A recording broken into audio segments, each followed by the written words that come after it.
यह वीडियो मैं बना रहा हूँ, बड़ी प्रसन्नता की बात है। और कुछ लोगों का दुर्दिन समाप्त हो रहा है। कुछ जो पहले से परेशानी या कष्ट, हानि, विपदा या कुछ अपमान वगैरह की स्थिति बन गई थी, वो अब समाप्त होने जा रही है। ये ऐसा इसलिए हो रहा है क्योंकि देवताओं के गुरु और सबसे विशाल ग्रह बृहस्पति कल ही अपनी कक्षा परिवर्तित कर चुके हैं, अर्थात अपनी राशि परिवर्तित कर चुके हैं। वृष राशि से मिथुन राशि में प्रवेश कर गए हैं। मिथुन राशि में जाकर के गुरु यद्यपि कर्क राशि से 12वें हो जा रहे हैं, 12वें भाव में कर्क राशि से हो जा रहे हैं। कर्क राशि में पहले से ही मंगल बैठे हुए हैं, तो कर्क राशि में मंगल नीच के होते हैं। यही नहीं, एक चीज और हुआ है। देखिए, ऐसा है कि धरा के प्रमाण यही तुलसी, जे फरा से झरा, जे बरा से बुताना। यह हमेशा का प्रमाण रहा है कि जो सूर्य पूरब में उदय होता है, दोपहर में खूब चिलचिलाती गर्मी फैलाता है, शाम को चुपचाप धीरे से जाकर के पश्चिम में अस्त हो जाता है। जो दीपक जलता है, जब उसका वो समाप्त हो जाता है ईंधन, तो वो बुझ जाता है। तो ये तो जो जो फल पेड़ पर लगा, जब पक जाएगा तो टपक जाएगा। तो ये तो नियम है, ये धरती का ये नियम है कि जो फरा सो झरा, जो बरा सो बुताना। ये तो नियम प्रकृति का, तो ये तो परिवर्तन चलता रहता है। किंतु ये परिवर्तन ये आवश्यक है। अब कहेंगे कि भाई ये कैसे आवश्यक है, दुर्दिन आ गया तो कैसे आवश्यक है। देख लीजिए, यदि आपका कपड़ा गंदा हो जाए, कपड़ा यदि गंदा हो जाए तो उसकी धुलाई अगर होगी, तो धुलाई होगी तो कपड़े की धुलाई होगी कपड़े की, लेकिन जो उसमें से गंदगी निकलेगी, तो गंदगी की धुलाई नहीं होगी, कपड़े की धुलाई होगी। गंदगी निकलेगी, फिर वो वापस कपड़े में या कहीं और, गंदगी समाप्त नहीं होती है, कपड़ा साफ हो जाता है। फिर वो गंदगी कहीं न कहीं अपना स्वरूप दिखाएगी, कहीं न कहीं अपना घर बनाएगी। तो ये तो धरा का प्रमाण है, तो इससे विचलित नहीं होना है। अब ये अवश्य है कि जैसे कपड़ा साफ हो गया, फिर गंदा होगा, फिर कपड़ा साफ होगा, तो ये विचलित होने की आवश्यकता नहीं है, क्योंकि कपड़ा गंदा हुआ तभी आप साफ करेंगे, नहीं तो नहीं करेंगे। सीधी सी बात है। और कपड़ा पहनेंगे तो गंदा होगा ही होगा, भोजन करेंगे तो अनाज खर्च होगा ही होगा, तो फिर वो अनाज को लाने के लिए, धन के इकट्ठा करने के लिए परिश्रम करना ही पड़ेगा। तो इससे विचलित नहीं होना है। कुछ चीज़ें ऐसी होती हैं, जैसे कपड़ा साफ करते करते कपड़ा ही फट गया, तो फिर दोबारा साफ क्या होगा। तो अब बात को समझिए कि दुर्दिन आना बुरी बात नहीं है, दुर्दिन आए तो वो फिर निकल जाए, ये बड़ी बात है और यही होना चाहिए। अभी क्या है कि गुरु जो है राशि परिवर्तित कर रहा है। एक बात और देखे, ध्यान में आ रही है कि चंद्रमा 22 तारीख को हो जाएगा राहु के साथ कुंभ में, सिंह में चंद्रमा केतु चला जाएगा, तो ये एक काल सर्प योग भी बनेगा। यह एक काल सर्प योग भी बन जाएगा। और ये काल सर्प योग थोड़ा गड़बड़ इसलिए होगा क्योंकि राहु के साथ चंद्रमा पड़ जा रहा है। अभी इसको चलिए छोड़िए, ये तो बात की बात है। वृषभ राशि वालों के लिए मैं बता दूं कि वृषभ राशि वालों के लिए पहले से ही लोग, आपने बहुत वीडियो देखा होगा कि ये अब आ गए, उसका स्वर्णिम भविष्य शुरू हो गया है, मालामाल हो गया है, लक्ष्मी की कृपा हो जा रही है, वो तो धनाढ्य हो जा रहा है, बहुत आपने सुना होगा। और वृषभ राशि वाले इस वीडियो को देख रहे हैं तो जानते हुए कि उनको पिछले दिनों में क्या क्या विपदा, हानि, कष्टाव्याधि सब कुछ झेलना पड़ा है, ये सब उनको पता होगा। किंतु धीरे धीरे वृषभ राशि वालों के लिए एक शुभ सूचना है कि उनका दुर्दिन अब धीरे धीरे समाप्त हो रहा है, क्योंकि गुरुदेव वृषभ राशि से मिथुन राशि में आ गए हैं। तो इससे वृषभ राशि वालों के लिए क्या होगा, पहली बात तो यह कि धन आना शुरू होगा। दूसरी बात कि मानसिक चिंता समाप्त होगी। जो कुछ मन में पहले से तनाव या किसी तरह की चिंता या कुछ और होगा, वो धीरे धीरे समाप्त होगा। ध्यान दीजिएगा, मैं बता दूं आपको, धीरे धीरे समाप्त होगा। लेकिन आपके दसम भाव में राहु की उपस्थिति ठीक नहीं है।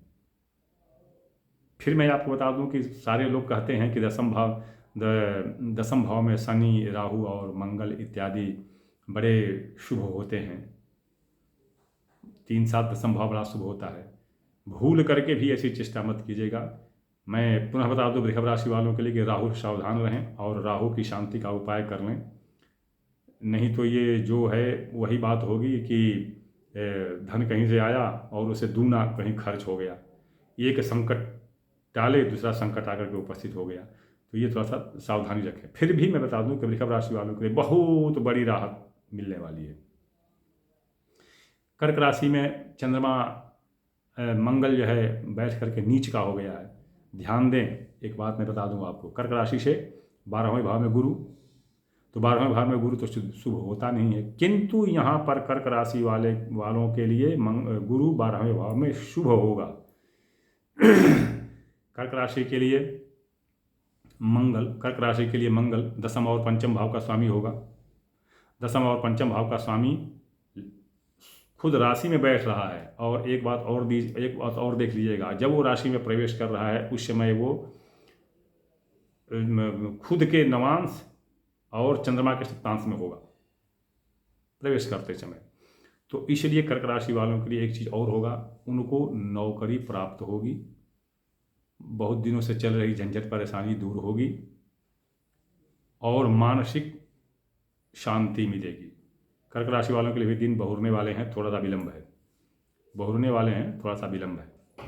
तो इस तरह से ये जो है आपको ये जो गुरु का जो राशि परिवर्तन है धनु राशि वालों के लिए शुभ नहीं है। यद्यपि धनु राशि के 7वें गुरु होंगे लेकिन शुभ नहीं है। इसलिए धनु राशि वाले रोग व्याधि से थोड़ा सा सावधान रहें। धनु राशि वाले अभी आपको मकर और कुंभ, ये दोनों राशियां भी बड़ी तनाव में चलेंगी। एक बात और बता दूं, ये ग्रह मालिका योग बन रहा है। ग्रह मालिका योग से क्या होगा कि जिन जिन राशियों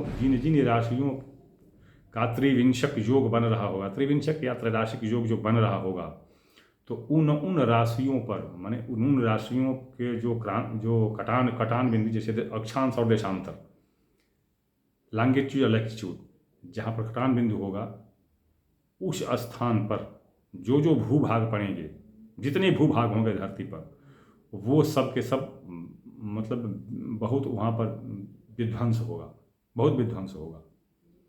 ये क्योंकि ग्रह मालिका योग बन रहा है। तो ये तो भूभाग के लिए हो गया। चलिए, भूभाग में तो पता नहीं कब से हो रहा है, आज पता नहीं 3 साल से तो रूस और यूक्रेन का चल रहा है, तो वो तो चलता रहता है। जैसे ग्रहण जो है हमेशा लगता है, सालों साल लगता रहता है। ये अवश्य है कि कभी धरती के इस भाग में कभी धरती के उस भाग में बराबर लगता रहता है। तो वो तो जो चलता रहेगा। अब आती है विशेष रूप से व्यक्तिगत रूप से एक व्यक्ति के लिए, जो व्यक्ति इस काल सर्प योग या जो ग्रह मालिका योग में पड़ रहे हैं, ध्यान दें। मैं पहले भी चेतावनी देता हूं, लेकिन लोग उसको उपेक्षित कर देते हैं। हाँ, बाद में जब पड़ जाता है तो घूमने लगते हैं। ये मैं आज से 1.5 साल पहले से ही वीडियो बना करके देता चला रहा हूँ, ये होगा वो होगा। तो कुछ लोग जो है उल्टी सीधी आलोचना कर देते हैं, करते रहें, कोई बात नहीं है, मैं बता दे रहा हूँ। उपाय कर लें। ग्रह मालिका योग, काल सर्प योग, इनके लिए उपाय कर लें। ठीक है, थोड़ा श्रम लगेगा, पैसा खर्च होगा, किंतु बहुत बड़ी विपदा से बच जाएंगे। दरिद्रता जो है जहाँ पर है वहीं पर रुक जाएगी। भले धन न मिले, लेकिन वो अब उससे नीचे की अवस्था नहीं जाएगी।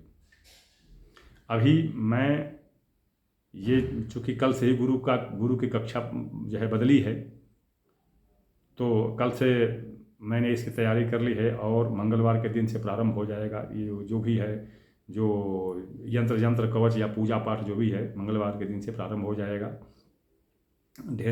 जैसा कि मैं पहले बताया कि ढेर सारे कवच और यंत्र बनाने के लिए पड़ गए, तो बन रहा है। कुछ हमारे विद्वान लोग जो संस्कृत विश्वविद्यालय वाराणसी के जो अधिवक्ता प्रवक्ता जो भी हैं, तो वो लोग मेरे संपर्क में हैं, वो लोग सहयोग दे रहे हैं, तो बन रहा है।